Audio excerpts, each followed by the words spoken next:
Il était une fois, dans un petit village paisible, un humble petit tailleur qui allait devenir une légende.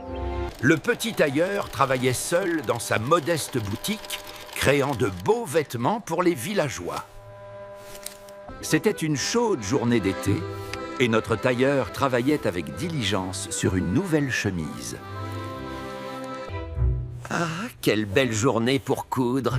Ce sera ma plus belle chemise!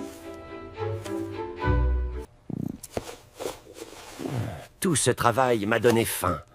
Je ferais mieux de manger quelque chose avant de continuer. Un peu de confiture sur du pain, c'est exactement ce qu'il me faut. Le petit tailleur étala généreusement de la confiture sur son pain et le plaça près de lui pendant qu'il cousait. Allez-vous-en, sale mouche! Personne ne vous a invité ici! Mais les mouches ne l'écoutèrent pas. 7 d'entre elles s'installèrent sur son pain, se régalant de la confiture sucrée. Ça suffit! Vous avez gâché mon déjeuner! Prenez ça!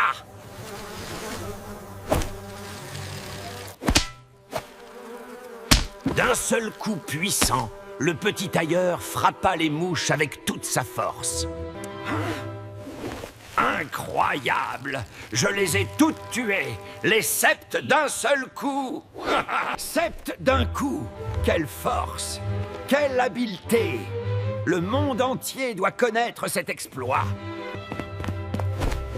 Je vais me faire une ceinture pour proclamer ma bravoure à tous ceux que je rencontrerai. Avec son talent de couturier, il créa une magnifique ceinture et y broda fièrement son exploit. Les mots « Sept de vaincu » brillaient fièrement sur la ceinture, proclamant sa grande victoire. Maintenant, tout le monde saura que j'ai vaincu 7 adversaires d'un seul coup. Je suis un héros. Cette petite boutique est trop petite pour un héros comme moi. Je dois partir à l'aventure. Le petit tailleur décida de partir immédiatement voir le monde et chercher la fortune qui convenait à un guerrier de son calibre.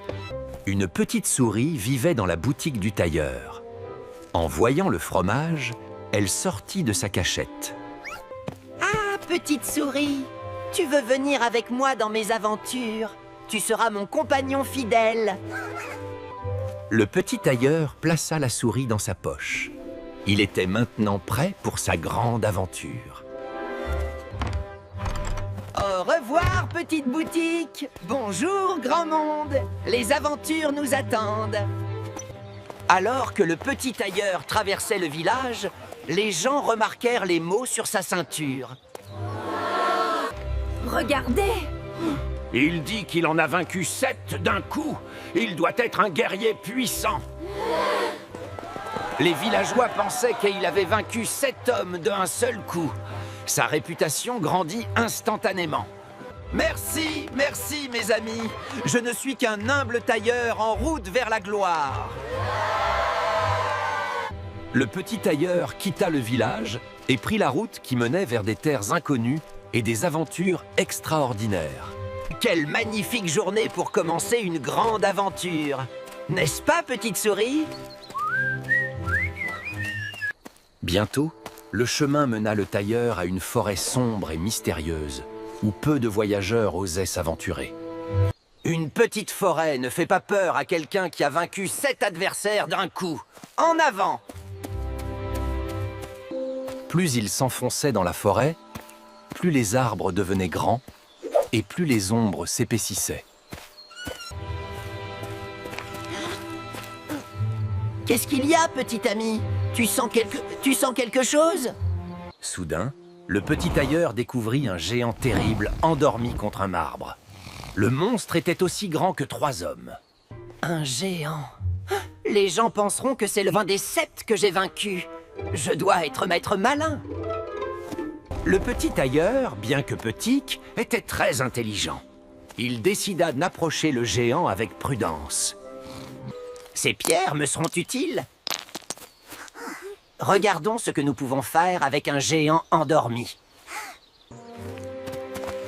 Le tailleur grimpa sur un rocher et se prépara à jouer un tour au géant. 1, 2, 3.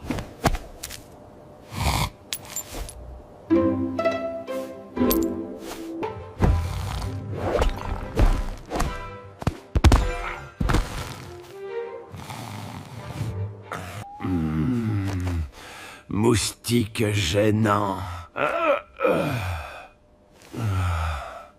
Encore un!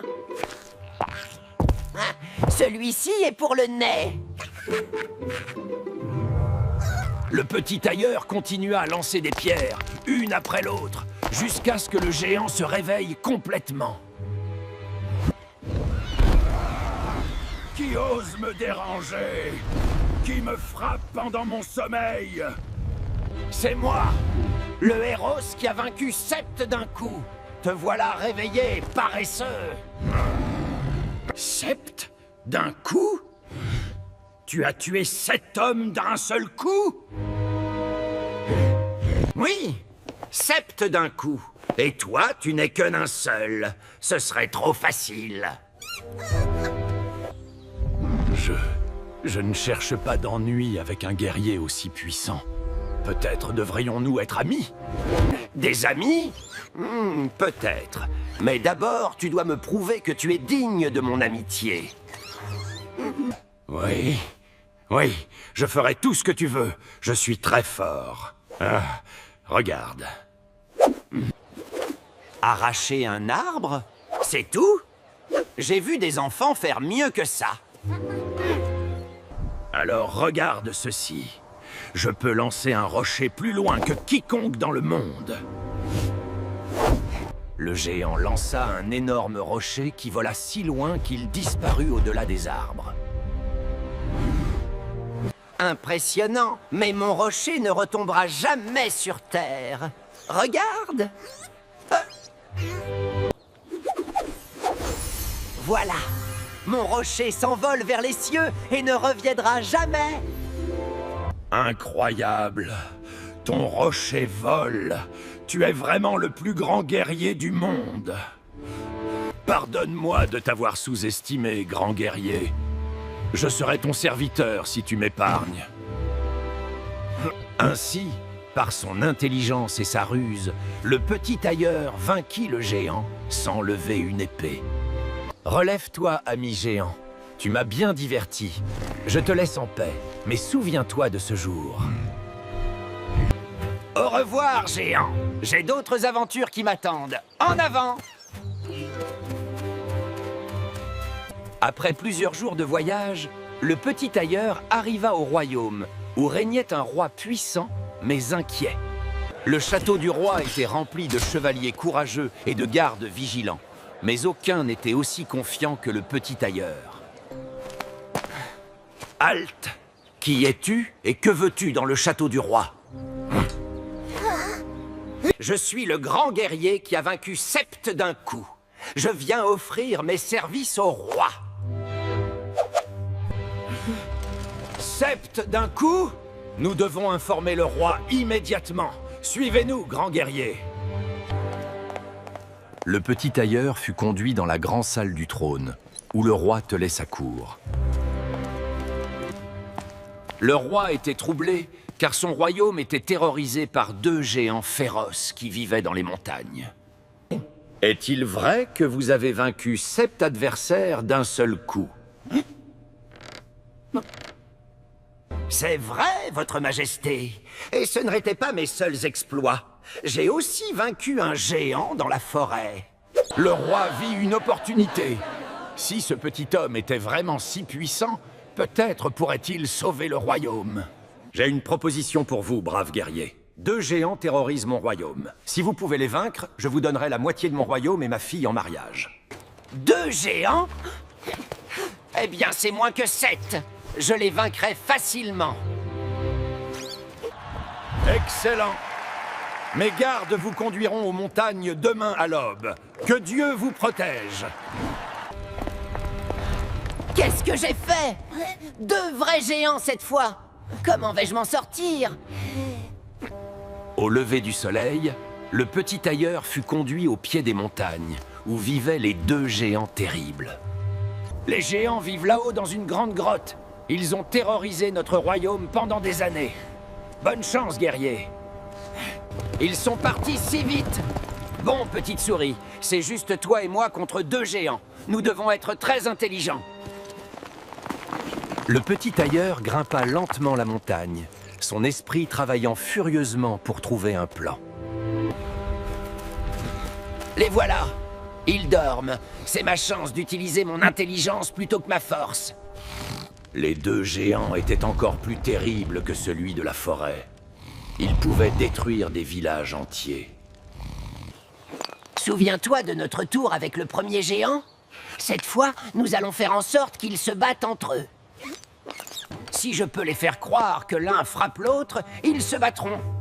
Et je n'aurai pas à lever le petit doigt. Le petit tailleur grimpa silencieusement dans un arbre qui poussait entre les deux géants endormis. Premier géant d'abord, puis le second. Puis nous regardons le spectacle.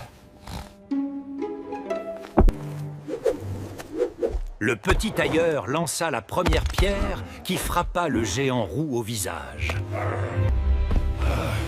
Aïe. Qui m'a frappé? C'est toi? Pourquoi m'as-tu frappé pendant mon sommeil, imbécile? Quoi? Je ne t'ai pas frappé. Je dors. Laisse-moi tranquille. Rapidement, le tailleur lança une pierre sur le deuxième géant pour aggraver les choses. Maintenant, tu me frappes aussi. Comment oses-tu? Tu veux te battre? D'accord. Je vais t'apprendre les bonnes manières.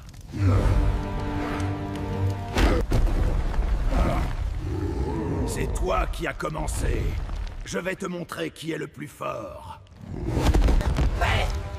Parfait! Mon plan fonctionne à merveille. Ils font tout le travail pour moi. Les deux géants se battirent férocement, chacun croyant que l'autre avait commencé la dispute. Prends ça, traître.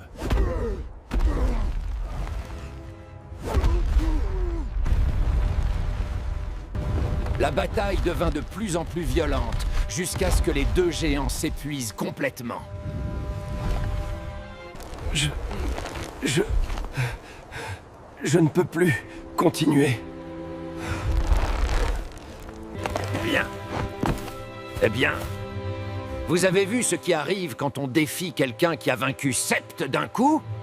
C'était toi? Tu nous as fait nous battre? Tu es vraiment aussi rusé qu'on le dit. Nous nous rendons. Et ainsi, grâce à son intelligence, le petit tailleur vainquit les deux géants terribles sans se battre. Maintenant, retournons au château réclamer ma récompense. La moitié d'un royaume et une princesse. Quelle journée! Quand le petit tailleur revint au château, toute la cour fut émerveillée par son succès. Le roi tint sa promesse, comme tout bon souverain doit le faire. Tu as sauvé mon royaume des géants. Comme promis, tu auras la moitié de mon royaume et la main de ma fille en mariage. Vous devez être très courageux, monsieur le tailleur. Je suis honorée de vous connaître. L'honneur est pour moi, princesse. Je ne suis qu'un humble tailleur qui a eu de la chance et un peu d'intelligence. Et qui est ce charmant petit compagnon? C'est ma fidèle amie qui m'a accompagné dans toutes mes aventures. Sans elle, je n'aurais jamais eu le courage de continuer. Le mariage fut célébré avec une grande fête qui dura 3 jours et 3 nuits. Le petit tailleur ne cacha jamais la vérité sur ses ancêtres d'un coup à la princesse. Cette mouche, c'est l'histoire la plus merveilleuse que j'ai jamais entendue. Ton intelligence vaut plus que 1000 épées. Le petit tailleur devint un prince sage et aimé, gouvernant avec intelligence plutôt qu'avec la force. Il utilisait son intelligence pour résoudre les problèmes du royaume, tout comme il avait vaincu les géants. Sous son règne sage, le royaume prospéra et connut une grande paix. Quand il devint vieux, le prince tailleur aimait raconter ses aventures à ses petits-enfants. Grand-père, raconte-nous encore comment tu as vaincu les géants avec juste des pierres. Souvenez-vous, mes enfants, que l'intelligence et le courage ne nécessitent pas la force. Le cerveau peut triompher là où les muscles échouent. Alors nous n'avons pas besoin d'être grands et forts pour être courageux? Non, ma chère enfant. Le vrai courage vient du cœur et de l'esprit, pas de la taille. Et la gentillesse est la plus grande force de toutes. Et ainsi, le petit tailleur, qui avait vaincu 7 mouches d'un coup, vécut. Sa ceinture fut conservée comme trésor du royaume, rappelant à tous que les plus grandes victoires viennent souvent des plus petites personnes. Cette histoire nous enseigne que l'intelligence peut triompher de la force, et que même le plus petit parmi nous peut accomplir de grandes choses. Et ils vécurent heureux jusqu'à la fin de leur jour. Fin.